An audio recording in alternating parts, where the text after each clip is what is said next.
നിങ്ങൾ text neck എന്ന് കേട്ടിട്ടുണ്ടോ? മൊബൈൽ ഫോണിൽ അധിക നേരം കുനിഞ്ഞിരുന്ന് നോക്കുമ്പോൾ ദീർഘനേരം കഴുത്ത് മുന്നോട്ട് വളഞ്ഞിരിക്കും.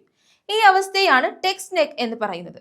ദീർഘനേരം ഫോൺ നോക്കുമ്പോൾ കഴുത്തിന് ആയാസം ഉണ്ടാവുകയും നട്ടലിനെ സമ്മർദ്ദത്തിലാക്കുകയും ചെയ്യും. ഇതുമൂലം വേദനയും പിടുത്തവും ഉണ്ടാവുകയും കഴുത്തിനോട് ചേർന്നുള്ള സെർവിക്കൽ നട്ടലിന് ദീർഘകാല പ്രശ്നങ്ങൾ അനുഭവപ്പെടുകയും ചെയ്യും.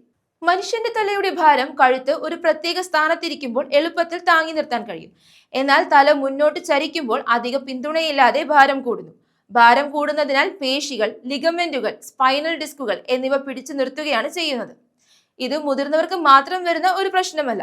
സ്മാർട്ട് ഫോണുകളുടെ അധിക ഉപയോഗം മൂലം കുട്ടികളിലും യുവാക്കളിലും ഈ പ്രശ്നം കണ്ടുവരുന്നുണ്ട്. യുവാക്കൾ ഒരു ദിവസം 8 മുതൽ 10 മണിക്കൂർ വരെ ഫോണിൽ ചിലവഴിക്കുന്നുണ്ടെന്നാണ് പഠനങ്ങൾ പറയുന്നത്.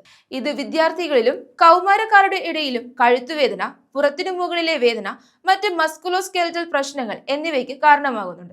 നട്ടലിനുമായി ബന്ധപ്പെട്ട പ്രശ്നങ്ങൾ ഏകദേശം 30% കഴുത്തിനുണ്ടാകുന്ന ആയാസവുമായി ബന്ധപ്പെട്ടിരിക്കുന്നുവെന്ന് ഡോക്ടർമാർ പറയുന്നു. കൂടാതെ 40 വയസ്സിന് മുകളിലുള്ളവരിൽ പലരും അമിതമായി ഫോൺ ഉപയോഗിക്കുന്നതിനാൽ കഴുത്തുവേദനയ്ക്ക് ചികിത്സയും തേടുന്നുണ്ട്.